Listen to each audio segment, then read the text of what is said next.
김기현 의원이 조금 전 이 관저 앞에서도 목격되긴 했었는데 탄핵은 원천 무효다 이런 주장을 하기도 했습니다. 들어보시죠. 많은 애국 시민들이 대한민국의 자유민주주의를 지키기 위해 추운 겨울에 이렇게 싸우고 계신데 정말 송구스럽고 죄송하고 또 한편 감사하기 짝이 없습니다. 공수처는 명확하게 수사권이 없는 주체입니다. 따라서 이런 영장 집행은 불법으로서 원천 무효입니다. 따라서 압수수색 영장은 당연 무효로서 이것을 저지할 권리가 모든 국민에게 있습니다. 탄핵이 무효가 아니라 이 압수수색이 무효다라고 밝혔군요. 자, 대통령의 지지도도 조사가 됐습니다. 함께 보시죠. 자, 대통령의 지지율이 상승하고 있습니다. 12월 23일에서 24일 실시된 조사 결과는 30.4%인데 지금 1월 2일에 발표된 대통령의 지지율이 3.9%포인트 상승한 34.3%로 상승을 했습니다. 대통령 탄핵 이후에 30%대를 넘기더니 지금 계속해서 대통령 지지율이 오르고 있는 건데요. 안용환 의원님 어떻게 보십니까? 저도 뭐 여러 가지 이해는 잘 안 됩니다만은 기본적으로는 이제 대통령 그 보수세의 결집이라는 측면에서 해석이 가능할 것 같습니다. 그리고 이제 현재 야당이 보여주고 있는 행태가 그렇게 만족스럽지 못하다는 것에 대한 반발 뭐 이런 게 있는 것 같고요. 그런데 지금 저는 저기서 이제 30%에서 33%를 돌파했다는 게 물론 이제 여론조사일 뿐이지만은 저게 상당히 또 의미가 있습니다. 왜냐면요. 우리가 지금 대통령 탄핵은 국회에서 3분의 2의 동의로서만 가능합니다. 왜냐하면 굉장히 엄격하게 해놨죠. 그 이유는 대통령은 민주적 정당성, 민주적 절차에서 뽑힌 그런 선출직입니다. 그것을 민주적 정당성을 없애기 위해서는 또 끄집어내기 위해서는 3분의 1의 찬성만 있다면 끄집어낼 수 없다는 것이 헌법 정신인 겁니다. 예. 그렇다면 3분의 1 이상의 국민들이 탄핵에 반대한다고 한다면 이거 다시 한번 생각해볼 문제가 되는 겁니다. 네. 헌법 정신이라는 것은 민주적 정당성을 끄집어내기 위해서는 압도적인 다수의 국민들이 찬성해야 된다고 헌법은 규정을 하고 있는 겁니다. 왜? 국회의 3분의 1이라는 것은 대의기구인 국회의 3분의 2의 동의는 국민의 3분의 2 동의를 필요로 한 거나 마찬가지거든요. 그렇다면 3분의 1 이상이 탄핵에 반대한다 하면은 헌법 정신과 비춰볼 때 우리가 다시 한번 고민해볼 부분이 바로 33%이란 겁니다. 그래서 저는 저 숫자가 상당히 의미가 있다는 생각이 들고요. 어쨌든 이제 최종 결정은 대한민국 헌법 절차에 따라서 헌재가 이제 결정을 하겠지만은 상당히 지금 대통령 지지세가 올라간다는 자체는 또 헌재에도 많은 시사점을 줄 수밖에 없을 것 같습니다.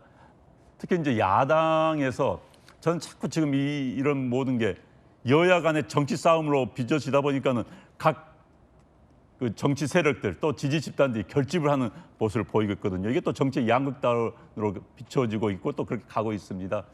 참 이 문제가 빨리 해결되는 게 지금 최선인의 문제인데 지금 뭐 화면도 나옵니다만은 언제까지 저렇게 해야 될 것인지 참 안타깝습니다. 예. 자, 조금 전에 이제 공수처가 기자회견을 하고 있는데 정익진 변호사님, 체포영장을 재청구하는 게 아니라 체포영장의 유효 기간을 연장 신청하겠다라고 공수처가 기자들에게 밝혔거든요.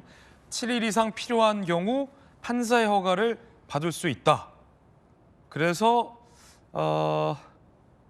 서부지법에 그렇게 되면 다시 이제 연장을 요청하게 된다라는 건데 영장 기간이 만료되면 그 유효 기간을 연장할 수도 있는 겁니까? 글쎄요, 저는 유효 기간이 만료가 되면 반납하도록 그렇게 되어 있거든요. 네. 그다음에 이게 형사소송법도 이제 유효 기간이 규정이 되어 있지만 그다음에 이제 검사와 뭐 경찰이나 이런 그 수사 규칙이 있어요. 그 사건 처리 절차 규칙 제가 확인을 했는데 유효기간 지나가면은 반납하도록 되어 있는데 공수처는 그런 규정도 없나? 어쨌든 저는 그런 생각이 들고요. 그다음 저희 같은 사람한테는 만약에 영장의 유효 기간만 다시 연장해 달라고 서부지법에 이야기를 한다. 그 이야기는 뭐냐면은 중앙에다가 영장 청구하면 영장이 재발부가 되지 않을 그런 리스크가 커 보이니까 또 꼼수를 쓰려고 한 것이 아닌가. 제가 진짜 공수처장한테 부탁하고 싶은 말은요. 이런 때일수록 정도를 걸어야지 이렇게 꼼수에 꼼수를 갖다가 하면 그렇게 해가지고 만약에 진짜로 예컨대 대통령이 체포된다라고 하면은 저런 영장 가지고 대통령이 체포고 그 물리력에 의해 가지고 체포된다라고 한 일이 벌어지면은 그럼 우리나라 어떻게 되겠습니까? 그 우리나라를 생각하는 마음이 일이라도 있어야 되는 것이 아닌가. 전 참 참담하다는 생각이 듭니다. 네, 영장 연장 정익준 변호사님 굉장히 비판적으로 봤는데 결국은 중앙지법에 영장 재청구하기를 피하려는 거 아니냐라는 건데 조규현 변호사님 어떻습니까? 형사소송법 205조의 수사에 필요한 경우에 연장할 수 있고요. 아마 이렇게 체포 자체가 지체되는 경우, 특히 네.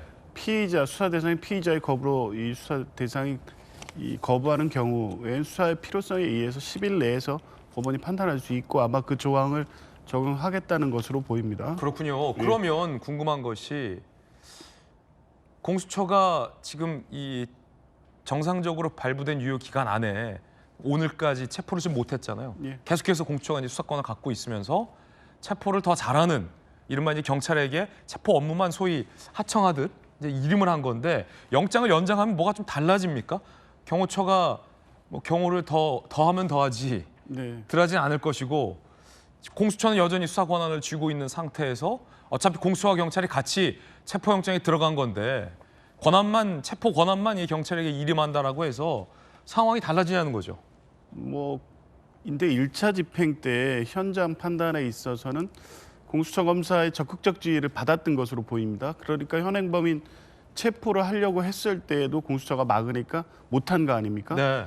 그런데 이제 지휘권 자체를 완전히 스스로 내려놓고 완전히 일임한다 이런 건 없습니다. 어차피 영장 집행에서 공수처 지휘는 받게는 되는데 총괄적인 이 집행 자체의 권한을 위임했다고 하면 경찰 국수본 특수단은 실제 집행의 수사 인력을 대규모 보강한다고 하면 지금 상황을 1차처럼 무기력하게 나올 가능성은 없죠. 할 수 있다고 봅니다. 그러니까 방법은 새로운 어떤 진입로를 통해서 관저로 바로 들어가는 방법 이런 이 극단적인 전략이 있을 수도 있지만 지금은 명백하게 적법한 체포영장을 불복하고 거부하고 물리적으로 저지하는 거기 때문에 특수공무집행 방해죄로 현장에서 체포하면서 들어갈 정도의 계획을 세운다면 충분히 경찰에 의한 집행이 가능할 거고요.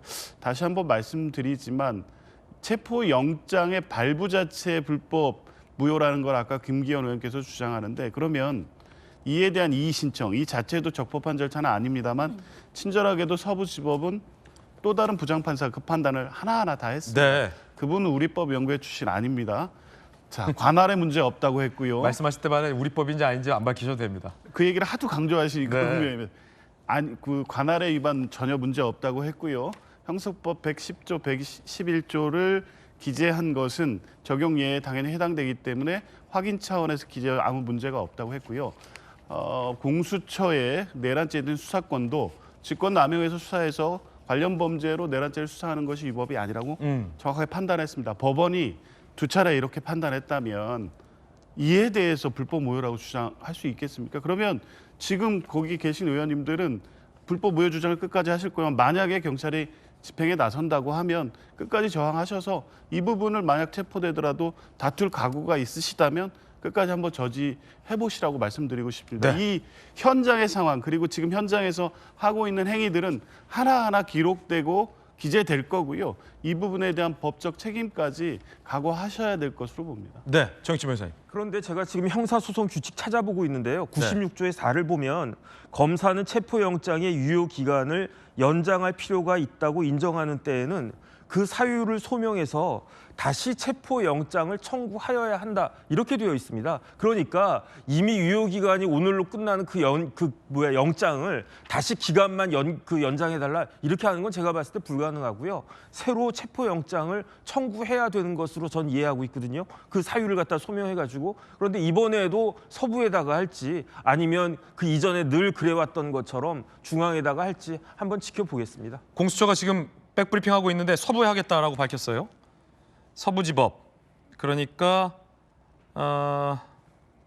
유효기간 만료 전에 청구해서 보내는 것이다. 그러니까 재청구고요. 오늘 영장을 재청구할 얘기. 그러니까 정익준 변호사님 말대로 영장을 지금 재청구하는 그런 방침으로 입장을 밝혔어요.